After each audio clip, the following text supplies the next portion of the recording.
8h16.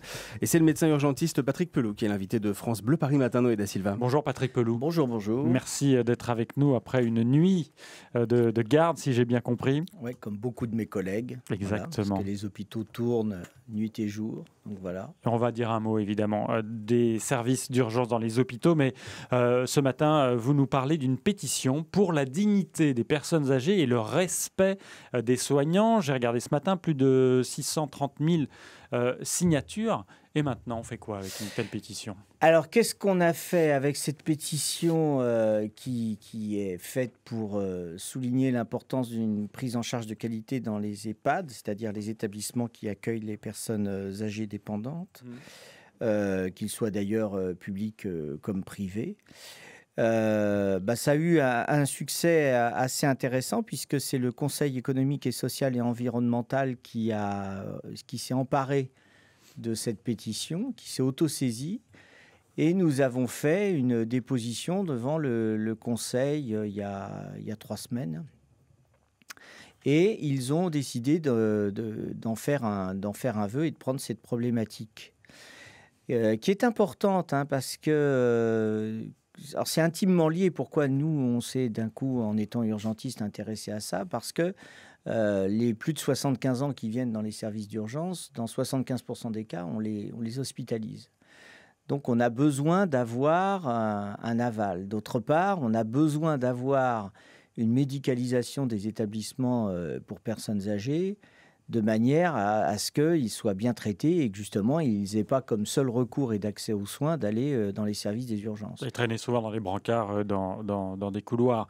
Mais les personnels des EHPAD se sont mis en grève, ont manifesté. Ouais. On en a reçu ici à chaque fois le matin, avec des demandes à la ministre de la Santé qui promet un ajustement sur une réforme controversée du financement justement de ces EHPAD. Vous en pensez quoi ? Pas grand-chose, parce qu'il ne se passe rien. Il y a un moment... Mais c'est qu'une question d'argent. Mais l'argent, on a besoin d'argent, évidemment. Il y a besoin d'argent, mais il y a besoin aussi de sens politique. Or, c'est vrai que la ministre de la Santé, elle a certainement de très bonnes compositions et c'est quelqu'un de brillant et d'intelligent, mais c'est que des promesses à chaque fois. De concret, il n'y a rien du tout qui arrive. Alors, Mais si on prend les termes de votre pétition, c'est pour la dignité des personnes âgées. Oui. Est-ce que ça passe par de l'argent, des moyens financiers ? Oui. Il y a nécessairement besoin d'argent. Quand vous regardez ce qui se passe en Allemagne par rapport au nombre de personnel qu'il y a autour d'une personne âgée en perte totale d'autonomie, c'est-à-dire qui ne bouge plus, qui est dans un lit, etc., vous avez 2 équivalents temps plein autour de la personne âgée. En France, on est à moins de 1. Voilà, donc on a un retard. Alors, on est un pays qui est un peu le champion d'Europe du chômage, donc on pourrait se dire c'est intéressant de créer des emplois pour justement le médico-psychosocial. Il y a plein de métiers pour les personnes âgées qui sont passionnants. Vous avez les ergothérapeutes, les musicothérapeutes, tous ceux qui font que d'un coup les personnes âgées, ils ne vont pas se contenter de regarder la télé ou un aquarium toute la journée. Et ne serait-ce que les aides à domicile aussi, c'est un secteur qui se développe beaucoup. Et c'est pour ça qu'on a mis le mot dignité, parce que je crois que c'est la façon qu'on a de prendre les personnes âgées, c'est vraiment le curseur de l'humanisme, le niveau d'humanisme de notre société. Et on a une société qui a besoin de retrouver le sens humaniste. Un jour férié de plus, travailler pour financer ces EHPAD, vous en pensez quoi ? Puisque c'est évoqué finalement par le gouvernement. C'est assez spécial parce que d'un coup, si j'ai bien compris, on met de la CSG sur les retraités pour dire qu'il faut qu'ils payent les jeunes. Soient solidaires. Voilà, et puis il faut que les jeunes fassent une journée pour payer. C'est assez bizarre. Il y a un montage, un aller-retour entre les vieux et les jeunes qui est assez curieux. Ça me paraît de la politique à la petite semaine. Et puis quand vous voyez, quand du temps de Raffarin, on avait déjà supprimé un jour férié pour dire qu'il fallait payer, ça a servi à pas grand-chose. On est incohérent politiquement, parce que pourquoi avoir supprimé la vignette auto ? Je rappelle, la vignette auto avait été créée pour payer les retraites. Et puis après, quand il y avait eu du temps de Jospin...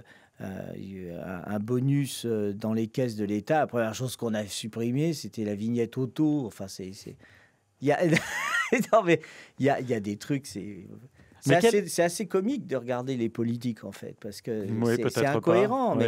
Et c'est pour ça, très sérieusement... Moi, je les reçois tous les matins, ils ne me font pas toujours rire. Hein. Bah aussi, oui, il faudrait peut-être les regarder comme ça, en fait, parce que le truc pour les personnes âgées, c'est vraiment... quand en 2003, il y avait eu la canicule et que là, le monde politique dans son ensemble avait découvert qu'il y avait des personnes âgées en France...